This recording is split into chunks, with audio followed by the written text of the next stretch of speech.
After a weekend of deadly Israeli strikes across Gaza, there's still no end in sight to the war for Palestinians there. Sources told Reuters on Monday the latest round of talks in Cairo to restore the defunct ceasefire and free Israeli hostages has now ended with no apparent breakthrough. The Palestinian and Egyptian sources said a fundamental disagreement between Israel and Hamas over steps to end the war in Gaza remained, though the sources did report some flexibility from Hamas over a proposed hostage exchange deal in return for the release of Palestinians held by Israel. The latest proposal to extend the truce requires Hamas to free an increased number of hostages, an Egyptian source told Reuters, and Hamas has no problem with the new number, but it wants guarantees that Israel will agree to begin the talks on the second phase of January's ceasefire deal, leading to an end to the war.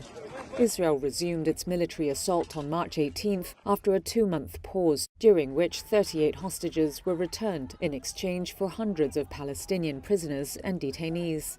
Gaza's residents say the wave of attacks since has been among the deadliest and most intense of the war. Many have been trying to dig through mounds of rubble in the aftermath of Israeli strikes to find loved ones buried underneath.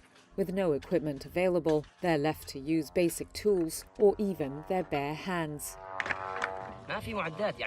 If there was equipment, we would have maybe rescued 80% of those alive from under the rubble, Abu Shamali said. He also described having to amputate people's trapped legs to get them out alive. Mohammed Abu Amsha is desperately searching for his son in hope of giving him a burial. He said 27 members of his family were crushed under the building and lamented the lack of tools that could have helped lift the concrete chunks and rescue those who were still alive. As talks stalled on the next stage of the now broken truce, Israel blocked the entry of aid trucks on March the 2nd.